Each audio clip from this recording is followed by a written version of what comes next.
Hello friend, welcome back to our YouTube channel Utkarsh vision academy. तो दोस्तों आज हम करने जा रहे हैं राहुल सर के द्वारा शुरू किया गया केमिस्ट्री का लेक्चर का रिवीजन, जिसमें आज हम लोग जो है लेक्चर 1 से 5 तक का क्विक रिवीजन करने वाला है हैंड रिटन नोट से। तो आइए शुरू करते हैं आज की क्लास को। इसमें जो है हम लोग जो है बहुत सारे टॉपिक पढ़ने वाले हैं, जिसे जो है 15 टॉपिक में बांटा गया है।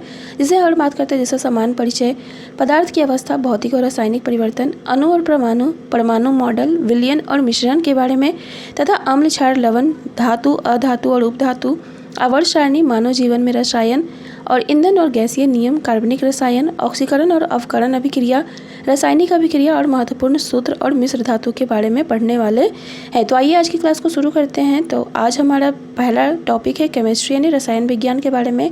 तो बात करते हैं केमिस्ट्री या रसायन विज्ञान जो है किस शब्द से निकला है। तो केमिस्ट्री या फिर रसायन विज्ञान जो है इजिप्टियन यानी मिस्र के एक शब्द कीमिया से निकला है, जिसका अर्थ होता है ब्लैक सॉइल यानी कि काली मिट्टी। नेक्स्ट हम बात करते हैं केमी टीचिंग क्या होता है। तो केमी टीचिंग जो होता है रसायनों का अध्ययन को हम लोग जो है केमी टीचिंग कहते हैं। उसके बाद हम बात करते हैं एंटोनी लेवोजियर के बारे में। तो एंटोनी लेवोजियर को जो है आधुनिक रसायन विज्ञान के जो है जनक कहा जाता है, और इनके एक बुक था जिसका नाम जो था एलिमेंट्स ऑफ केमिस्ट्री था। नेक्स्ट हम बात करते हैं हेनरी कैवेंडिश के बारे में। तो हेनरी कैवेंडिश जो है इन्होंने जो है हाइड्रोजन को खोजा था, और जोसेफ प्रिस्टली तथा विलियम सीली की बात करते हैं तो इन्होंने जो है ऑक्सीजन की खोज किया था, लेकिन इन दोनों को जो है नाम जो है लेवोजियर यानी एंटोनी लेवोजियर के द्वारा दिया गया था। नेक्स्ट हम बात करते हैं एंटोनी लेवोजियर के बारे में। तो इन्होंने जो है श्वसन और दहन में जो है O2 की उपस्थिति में जलना, इसका कारण जो होता है ऑक्सीजन ही है, इन्होंने बताया था। और नेक्स्ट हम बात करते हैं आगे जो है द्रव्यमान संरक्षण के नियम के बारे में। तो रासायनिक अभिक्रिया में जो है किसी भी द्रव्यमान का न तो उत्पन्न किया जा सकता है और न ही उसे नष्ट किया जा सकता है, और इसी को हम लोग जो है द्रव्यमान संरक्षण का नियम कहते हैं। नेक्स्ट हम बात करते हैं मदर ऑफ मॉडर्न केमिस्ट्री किसे कहा जाता है। तो मदर ऑफ मॉडर्न केमिस्ट्री जो है मैरी एनी पियरेटे पॉल्स लेवोजियर को कहा जाता है। नेक्स्ट हम बात करते हैं आगे करते हैं अर्थ क्रस्ट पे पाए जाने वाले तत्वों के बारे में। तो अर्थ क्रस्ट पर बात करते हैं तो ऑक्सीजन जो होता है 47%, सिलिकॉन की बात करते हैं तो 28%, और एल्यूमिनियम की बात करते हैं तो 8%, तथा Fe की बात करते हैं तो 5% पाया जाता है। नेक्स्ट हम बात करते हैं तो ऑक्सीजन जो है एक तरह का नॉन मेटल होता है, और सिलिकॉन की बात करते हैं तो यह जो है उपधातु है, एल्यूमिनियम की बात करते हैं तो यह जो है धातु है, और फेरस की बात करते हैं यानी लोहा की बात करते हैं तो यह भी जो है धातु है। इसे याद करने का एक ट्रिक है OCl Fe, जिसमें O का मतलब है ऑक्सीजन, C से मतलब है सिलिकॉन, और Al से मतलब है एल्यूमिनियम, और Fe से मतलब है फेरस। या फिर इसी एक और ट्रिक है O सुनो आओ फिर, O से ऑक्सीजन, C से सिलिकॉन, और आओ से एल्युमिनियम, और फे से फेरस। नेक्स्ट हम बात करते हैं आगे जो है वायुमंडल में पाए जाने वाले तत्व के बारे में। तो वायुमंडल में जो नाइट्रोजन गैस पाया जाता है वो 28% पाया जाता है, जो कि सबसे अधिक मात्रा में पाया जाता है। उसके बाद बात करते हैं तो O2 गैस पाया जाता है जो कि 21% पाया जाता है। और तीसरा अगर बात करते हैं ऑर्गन के बारे में, तो ऑर्गन जो है 0.9% यानी लगभग जो है 1% पाया जाता है। इसके अलावा अगर हम बात करते हैं CO2 की, तो CO2 जो है वायुमंडल में जो है 0.03% पाया जाता है। नेक्स्ट हम बात करते हैं सन एक तरह का क्या है, स्टार है यानी कि तारा है, जो कि हाइड्रोजन 92% और हीलियम जो है 7% से मिलकर बना हुआ है। नेक्स्ट हम बात करते हैं ब्रह्मांड का जो निर्माण है, तो यह भी जो है 74 से 75% हाइड्रोजन से और 20 से 24% जो है हीलियम से मिलकर बना हुआ है। नेक्स्ट हम बात करते हैं ह्यूमन के बारे में। तो ह्यूमन के बॉडी में जो है ऑक्सीजन जो है 65% यानी सबसे अधिक मात्रा में जो है ऑक्सीजन पाया जाता है। उसके बाद अगर हम बात करते हैं कार्बन की तो 18%, हाइड्रोजन की बात किया जाए तो 9.5%, और नाइट्रोजन की बात करते हैं तो 3.5 जो है पाया जाता है, और कैल्शियम की बात करते हैं तो 2% पाया जाता है। नेक्स्ट हम बात करते हैं पदार्थ क्या है, यानी पदार्थ या द्रव या मैटर क्या है। तो पदार्थ की बात करते हैं तो जिसका द्रव्यमान होता है या फिर जो कुछ स्थान घेरता है, जो दबाव लगाता है और अवरोध उत्पन्न करता है, वही जो है पदार्थ होता है। इसमें जो है जड़त्व का गुण पाया जाता है, और इसमें जो है स्थिरता का गुण भी पाया जाता है। नेक्स्ट हम बात करते हैं तो पदार्थ की अवस्था जो होती है वो बदलते रहती है, और जिसे देखकर या छूकर अपने ज्ञानेंद्रियों के द्वारा जो है महसूस किया जा सकता है। बात करते हैं पदार्थ जो है अत्यंत सूक्ष्म कण से बना होता है, और पदार्थ के कणों के मध्य जो है रिक्त स्थान होता है। नेक्स्ट हम बात करते हैं आगे पदार्थों में जो है अंतराण्विक बल होता है, यानी पदार्थ के कणों में जो आकर्षण बल होता है उसी को जो है अंतराण्विक बल कहा जाता है। नेक्स्ट हम बात करते हैं पदार्थ के कणों में जो है गतिज ऊर्जा पाया जाता है, और जैसे जैसे जो है टेम्परेचर बढ़ता है वैसे वैसे जो है गतिज ऊर्जा जो है बढ़ती जाती है। नेक्स्ट है पदार्थ के कण यानी द्रव के कण। तो पदार्थ जो है इसमें जो है दो प्रकार के कण पाए जाते हैं, जिसमें पहला बात करते हैं तो परमाणु, जिसे जो है एटम कहा जाता है, और दूसरा है अणु, जिसे मॉलिक्यूल कहा जाता है। नेक्स्ट हम बात करते हैं परमाणु यानी एटम की। तो किसी तत्व का वह सूक्ष्मतम कण जिसके और भाग नहीं किए जा सकते वही परमाणु कहलाता है। यह जो है स्वतंत्र अवस्था में नहीं पाया जाता है, लेकिन परमाणु जो होता है रासायनिक अभिक्रिया में भाग लेता है। दूसरा अगर हम बात करते हैं अणु यानी मॉलिक्यूल की, तो यह जो है दो या दो से अधिक परमाणु रासायनिक बंध द्वारा संयोजित होकर एक अणु बनाया जाता है, और यह जो है स्वतंत्र अवस्था में पाया जाता है। इसमें जो है तत्व के सभी गुण पाए जाते हैं, लेकिन यह जो है रासायनिक अभिक्रिया में भाग नहीं लेता है। नेक्स्ट हम बात करते हैं आगे जो दिया गया है एक परमाण्विक, द्विपरमाण्विक और त्रिपरमाण्विक तथा चतुर्थ परमाण्विक तथा बहुपरमाण्विक के बारे में। तो एक परमाणु की बात करते हैं तो जो केवल एक परमाणु से मिलकर बना होता है उसे एक परमाण्विक कहते हैं, जैसे कि helium, neon, organ, krypton, xenon और रेडॉन। हम बात करते हैं द्विपरमाण्विक की, जो दो परमाणु से मिलकर बना होता है उसे द्विपरमाण्विक कहते हैं, जैसे कि O2, H2, Cl2, N2, HCl, जिसमें हाइड्रोजन 1 है और क्लोरीन 1 है, यानी इसमें भी दो परमाणु है, और CO में भी कार्बन का परमाणु 1 और ऑक्सीजन का जो परमाणु 1 है, यानी यह भी जो है द्विपरमाण्विक है। नेक्स्ट हम बात करते हैं त्रिपरमाण्विक क्या होता है। तो इसमें जो है तीन परमाणु से मिलकर बना होता है, जैसे कि O3। उसके बाद हम बात करते हैं CO2, जिसमें कार्बन की मात्रा 1 है और ऑक्सीजन की मात्रा 2 है, और तीसरा अगर हम बात करते हैं H2, जिसमें हाइड्रोजन की मात्रा 2 है और ऑक्सीजन की मात्रा जो है 1 है, यानी इस तरह जो है ये जो है त्रिपरमाण्विक है। नेक्स्ट हम बात करते हैं चतुर्थ परमाण्विक के कुछ एग्जाम्पल की, तो P4, NH3 तथा CH3। और बहुपरमाण्विक की बात करते हैं तो जिसमें परमाणु जो होता है 4 से अधिक हो जाता है उसे बहुपरमाण्विक कहते हैं, जैसे कि S8, C2H5OH, CH3, COOH और CH4। नेक्स्ट हम बात करते हैं आगे यहाँ पर दिया गया पदार्थ की अवस्था के बारे में। तो पदार्थ की जो मूल अवस्था है वह 3 है, जिसमें हम लोग जानते हैं ठोस, द्रव और गैस के बारे में। नेक्स्ट हम बात करते हैं कुल ज्ञात अवस्था की। तो कुल ज्ञात अवस्था की बात करते हैं तो 5 अवस्था हैं, जिसमें सॉलिड, लिक्विड, गैस, प्लाज्मा तथा BEC, जिसे हम लोग जो है बोस आइंस्टीन कंडेंसेट कहते हैं। नेक्स्ट हम बात करते हैं सॉलिड, लिक्विड, गैस में क्या अंतर है। तो सॉलिड की बात करते हैं तो इसका आकार जो होता है निश्चित होता है, जबकि लिक्विड का आकार और गैस का आकार जो है निश्चित नहीं होता है। नेक्स्ट हम बात करते हैं आयतन के बारे में। तो सॉलिड का जो आयतन होता है वो निश्चित होता है, लिक्विड का भी आयतन जो होता है निश्चित होता है, लेकिन गैस का जो है कोई भी आयतन निश्चित नहीं होता है। नेक्स्ट हम बात करते हैं गतिज ऊर्जा के बारे में। तो सबसे ज़्यादा जो गतिज ऊर्जा होता है वो गैस का होता है, उससे कम जो होता है वो लिक्विड का, और सबसे कम जो होता है सॉलिड का होता है। नेक्स्ट हम बात करते हैं अंतराण्विक बल के बारे में, यानी कणों के मध्य के बल के बारे में। तो इसमें बात करते हैं तो सबसे ज़्यादा जो होता है अंतराण्विक बल जो होता है सॉलिड में होता है। उसके बाद हम बात करते हैं तो लिक्विड में, और सबसे कम जो होता है गैस में होता है।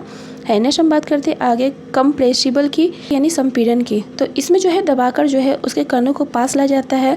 तो इसमें अगर हम बात करते हैं तो गैस का जो संपीड़न होता है सबसे अधिक होता है, उसके बाद जो होता है लिक्विड का कम, और सॉलिड का जो होता है सबसे कम होता है।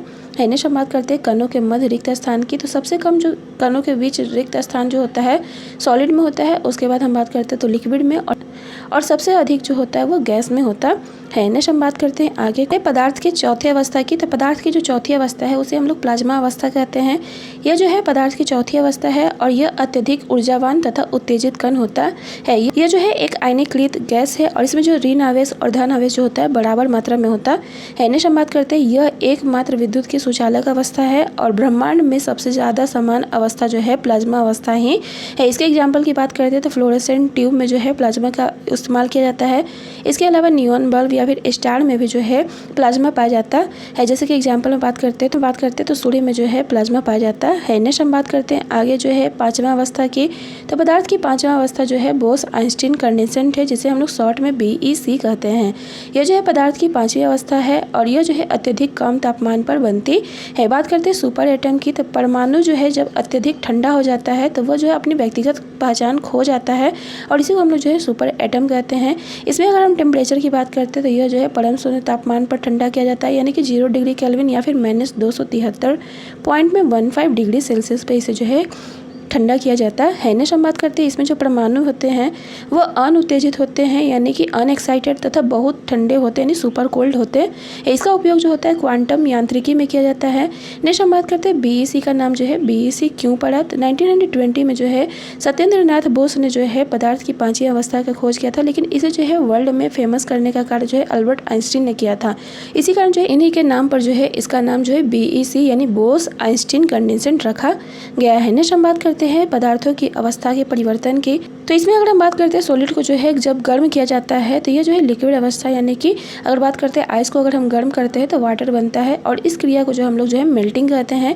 उसके बाद हम बात करते हैं लिक्विड को जब हम गर्म करते हैं, यानी वाटर को जब गर्म करेंगे तो वह जो है गैस यानी कि स्टीम बनेगा और इस क्रिया को जो है हम लोग जो है इवेपोरेट यानी वाष्पीकरण कहते हैं।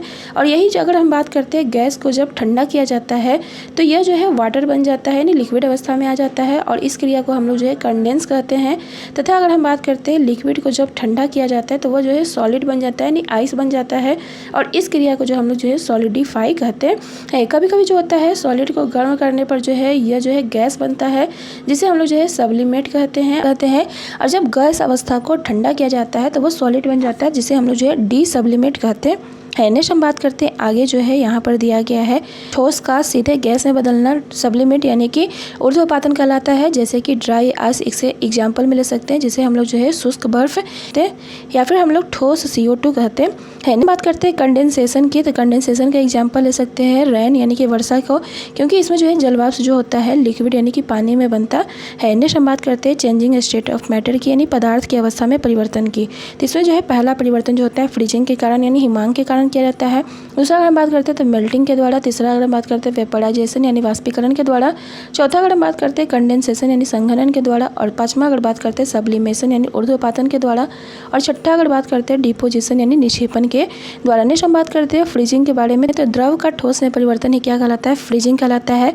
जैसे कि अगर हम लोग वाटर को जो है ठंडा करते हैं तो ये जो है आइस यानी सॉलिड बन जाता है और इसी को हम लोग जो है फ्रीजिंग कहते हैं और इसे जो है कूलिंग भी कहा जाता है। नेक्स्ट हम बात करते हैं मेल्टिंग के बारे में। ठोस का द्रव में बदलना क्या कहलाता है, मेल्टिंग कहलाता है। जैसे कि एग्जांपल में हम देख सकते हैं बर्फ को जब हम गर्म करते हैं तो ये जो है वाटर यानी लिक्विड बन जाता है हीट होने पर और इसी को हम लोग जो है मेल्टिंग कहते हैं। नेक्स्ट हम बात करते हैं वेपराइजेशन की, तो किसी द्रव का गैस यानी वाष्प में बदलना क्या कहलाता है, वेपराइजेशन कहलाता है। जैसे कि अगर हम पानी या फिर जल को जो है गर्म करते हैं तो वह जो है भाप बनकर ऊपर उठता है और इसी को हम लोग जो है वेपराइजेशन कहते हैं। नेक्स्ट हम बात करते हैं कंडेंसेशन यानी संघनन की, तो किसी गैस या वाष्प का द्रव में बदलना क्या कहलाता है, कंडेंसेशन कहलाता है। जैसे कि हम एग्जाम्पल में देख सकते हैं रेन यानी कि वर्षा होना, बादल बनना क्या है, कंडेंसेशन का एग्जाम्पल है।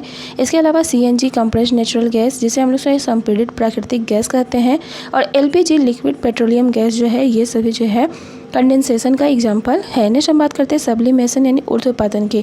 जब जो है सॉलिड को जो है गर्म किया जाता है तो यह जो है लिक्विड में ना बदलकर जो है सीधे गैस में बदल जाता है, उसे जो है ऊर्ध्वपातन कहते हैं। यानी किसी ठोस का गैस में बदलना क्या कहलाता है, ऊर्ध्वपातन कहलाता है। जैसे कि इसके एग्जाम्पल में हम लोग देख सकते हैं फिनाइन की गोली या फिर नेफ्थलीन की गोली, सूखी बर्फ, कपूर और उसके बाद हम बात करते हैं तो अमोनियम क्लोराइड जिसे हम लोग नौसादर के नाम से भी जानते हैं।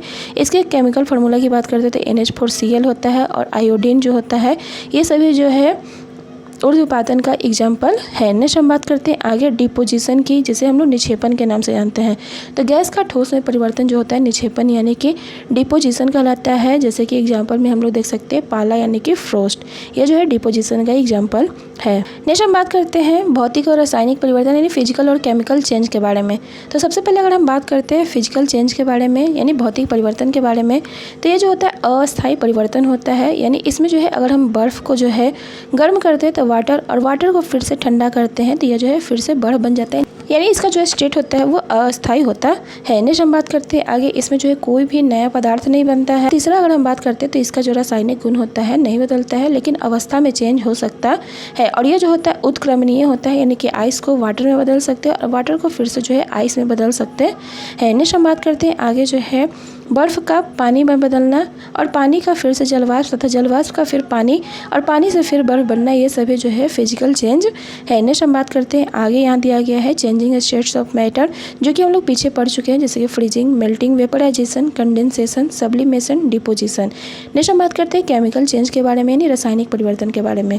तो केमिकल चेंज में जो होता है नए पदार्थ का निर्माण होता है और नए पदार्थ के निर्माण से जो है उसके रंग में परिवर्तन, उससे जो है गैस का निष्कासन होता है, जैसे कि 2HCl और Na जो होता है मिलके जो होता है 2NaCl बनाता है और हाइड्रोजन गैस को क्या करता है, निकालता है। तीसरा अगर हम बात करते हैं तो नए पदार्थ के निर्माण में जो है उसका गंध में भी क्या होता है, बदलाव आता है। नेक्स्ट हम बात करते हैं रासायनिक परिवर्तन जो है एक तरह का अनुत्क्रमणीय परिवर्तन है, जैसे कि दूध से दही बनना रासायनिक परिवर्तन है और इसमें हम जो है दही से जो है फिर से दूध नहीं बना सकते हैं। नेक्स्ट हम बात करते हैं किसी भी प्रकार का जलना जो है यह एक तरह का क्या है, रासायनिक परिवर्तन है और जल के क्या आता है, प्रकाश और ऊष्मा उत्पन्न होता है तो वह जो है परिवर्तन जो है रासायनिक परिवर्तन है। नेक्स्ट हम बात करते हैं रासायनिक परिवर्तन में जो है ध्वनि उत्पन्न होता है। नेक्स्ट हम बात करते हैं फोटोसिंथेसिस की। तो फोटोसिंथेसिस भी एक तरह का क्या है, रासायनिक परिवर्तन। इसमें अगर हम बात करते हैं तो 6CO2 प्लस में 6H2O ये दोनं मिलकर जो है सनलाइट, क्लोरोफिल तथा मैग्नीशियम आयन के साथ मिलकर जो है C6H12O6 यानी कि ग्लूकोज बनाता है और 6O2 जो है गैस को रिलीज करता है और ये एक तरह का क्या है, केमिकल चेंज है। नेक्स्ट हम बात करते हैं आगे न्यूट्रलाइजेशन की यानी कि निष्प्रभावन की। यानी इसमें अगर हम बात करते हैं साल्ट का फॉर्मेशन जो होता है यानी लवण का जो निर्माण होता है एक तरह का क्या है, केमिकल चेंज है। नेक्स्ट हम बात करते हैं इसमें क्या होता है, तो अम्ल जब क्षार से रिएक्शन करता है तो साल्ट और वाटर बनाता है और इसी क्रिया को हम लोग जो है न्यूट्रलाइजेशन यानी कि निष्प्रभावन कहते हैं। जैसे कि एग्जांपल में हम लोग देख सकते हैं HCl यानी हाइड्रोक्लोरिक एसिड जब जो है NaOH यानी सोडियम हाइड्रोक्साइड से अभिक्रिया करता है तो NaCl यानी कि लवण और H2O यानी कि जल बनाता है और ये एक तरह का क्या है, रासायनिक परिवर्तन है। जैसे कि एग्जाम्पल में हम देख सकते हैं आगे कागज़ का जो जलना है एक तरह का केमिकल रिएक्शन है और उसकी अगर हम बात करते हैं तो फाड़ना क्या है, एक तरह का फिजिकल चेंज है। नेक्स्ट हम बात करते हैं पानी में उसे गलाना जो है एक तरह का जो है फिजिकल चेंज है। नेक्स्ट हम बात करते हैं फल का रंग बदलना या फिर इसका सड़ना या फिर टेस्ट बदलना, ये तीनों जो है केमिकल परिवर्तन है और लेकिन इसका फल का काटना जो है फिजिकल चेंज यानी कि भौतिक परिवर्तन है, लेकिन उस पर काटने के बाद जो उसका रंग परिवर्तन हो जाता है वह एक तरह का रासायनिक परिवर्तन है। नेक्स्ट हम बात करते हैं कपूर का जो जलना है वह जो है एक तरह का केमिकल चेंज है और इसके बाद हम बात करते हैं कपूर का जो उड़ना है ये एक तरह का फिजिकल चेंज है। नेक्स्ट हम बात करते हैं फूड के बारे में, तो फूड को पकाना, सड़ना और पचना ये तीनों जो है केमिकल चेंज है, जबकि इसको गलाना जो है फिजिकल चेंज है। नेक्स्ट हम बात करते हैं आगे मोमबत्ती के बारे में, तो मोमबत्ती का जलना एक तरह का केमिकल चेंज है लेकिन इसका जो पिघलना जो है फिजिकल चेंज है। नेक्स्ट हम बात करते हैं जलने की प्रक्रिया, जैसे कि पेट्रोल, डीजल, केरोसिन का जलना या फिर चारकोल का जलना, कोयला का जलना या फिर लकड़ी का जलना, ये सभी जो है केमिकल चेंज के अंतर्गत आता है। नेक्स्ट हम बात करते हैं धातु के बारे में, तो धातु को पिघलना जो है एक तरह का फिजिकल चेंज है, इसको गर्म करना भी एक तरह का फिजिकल चेंज है लेकिन इसका जलना जो है एक तरह का केमिकल चेंज है। तो आज के लिए बस इतना ही, मिलते हैं नेक्स्ट पार्ट के रिविजन में, तब तक के लिए बाय बाय।